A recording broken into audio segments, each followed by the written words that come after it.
តោះចឹងរបៀបនៃការវាស់វល់របស់ថ្មតេឡេណាnhưng mà នេះគឺជាតេឡេដែលខ្ញុំយកមករៀបចំសម្រាប់ទុករៀបចំវាស់ថ្មវាណាគេចឹងខ្ញុំកាច់សញ្ញាចំក្រមអ្នកគ្នាកុំភ្លេចចុចតាមចុច subscribe ខ្ញុំ channel ខ្ញុំម្នាក់មួយដើម្បីទទួលបានវីដេអូថ្មីជាប្រចាំថ្ងៃនៅពេលដែលខ្ញុំផុសវីដេអូវានឹងលោតចូលទៅសម្ដែងបងប្អូននៅខ្សែប្រវត្តិគេបងប្អូនចូលមើលវីដេអូខ្ញុំគឺបានចែកវិទេសថ្មីជារៀបប្រចាំថ្ងៃអស់យើងទៅវាស់ជាមួយនឹងថ្មទាំងអស់គ្នាវល់ថ្មអញ្ចឹងក្នុងការវាស់វល់ថ្មគឺយើងកាច់យកលេខ 20DC កាច់20 volt DC ណានេះភ្លើងមក20 volt DC ហើយយើងវាស់ភ្លើងកម្លាំងភ្លើងថ្មកម្លាំងវល់ថ្មដែលយើងនៅប្រើបានចាប់3ចុចឡើងទៅណា3ចុច15 3ចុច25ទៅ30អីចឹងណាអូខេអញ្ចឹងយើងកាច់យក20 volt ហើយយើងចាប់ដើមធ្វើការវាស់មកអញ្ចឹងខ្ញុំវាស់ថ្មពីរនេះមានថ្មមួយខ្សោយថ្មមួយដែលនៅភ្លើងកម្លាំងប្រើបានអញ្ចឹងយើងចាប់ខាងបូកខាងដកខាងណាក៏បានដែរប៉ុន្តែខាងនេះខាងបូកណានេះខាងធំនេះខាងបូកខាងតូចនេះខាងរង្វង់តូចនេះខាងដកខាងរង្វង់ធំនេះគឺខាងបូកអញ្ចឹងយើងចាប់មកយកខាងអូម៉ែត្រចាប់ខាងបូកនឹងមកហើយចាប់មួយទៀតចាប់មកនេះអញ្ចឹងយើងបាន3.3 volt ចុច22អញ្ចឹងគឺជាថ្មដែលនៅតម្លៃប្រើបានបានជាធម្មតាយូរវែងទៀតណា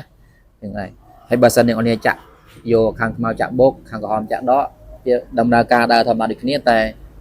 វាចេញសញ្ញាដកកន្លែងអូម៉ែត្រណាហ្នឹងហើយអញ្ចឹងថ្មនេះគឺថ្មនៅប្រើបានចាស់អញ្ចឹងយើងទៅមើលថ្មដែលនៅប្រើលេងកើតឬក៏នៅប្រើបានតិចតែ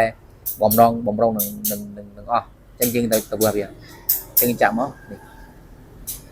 នេះអញ្ចឹងវានៅកម្លាំងវល់វានៅ 2.76 អញ្ចឹងនេះថាវានៅប្រើបានតិចតួចវាចេញសញ្ញាcheck នៅលើតាប់ឡូសញ្ញារូបកូនសោលោត 4-5 ដងលើតាប់ឡូណាគឺសញ្ញាបែបហ្នឹងគឺថ្មហ្នឹងគឺខ្សោយបែបហ្នឹងឯងតែយើងចាក់មកខាងទៀតណាឃើញវាវាចេញវាចុច76គ្នាឃើញអញ្ចឹងក្នុងការវាស់កម្លាំងវល់ថ្មតេឡេគឺយើងបែបហ្នឹងហើយបញ្ជាក់អស់មួយទៀតសម្រាប់តេឡេនៅពេលដែលយើងដាក់ថ្មនៅពេលដែលយើងដាក់ថ្មចូលយើងមើលសញ្ញារបស់វាណានេះសញ្ញានេះសញ្ញាខាងបូកនេះអញ្ចឹងសញ្ញាខាងបូកយើងមើលតាមគេទៅយើងមើលថ្មរបស់យើងសញ្ញាខាងបូកនៅខាងនេះមាននេះយ៉ាងនេះមើលឃើញខ្ញុំចាំងភ្នែកមើលអត់ឃើញណានេះសញ្ញាខាងបូកយើងឃើញសញ្ញាខាងបូកណាអញ្ចឹងយើងឃើញសញ្ញាខាងបូកយើងដាក់មកតាមនេះតាមផែនដែលគេគូសមកតាមຂະຫນາດដែលគេគូសយើងមើលដាក់ហ្នឹងណានឹងគឺត្រឹមត្រូវបាទត្រឹមត្រូវបច្ចេកទេសរបស់វិស្វករដែលគេរៀបចំមកយើងដាក់អូខេអញ្ចឹងសម្រាប់វីដេអូហ្នឹងជូនអ្នកនរប៉ុណ្ណឹងក្នុងការបច្ចេកទេសរៀបចំថ្មតេឡេនិងការវាស់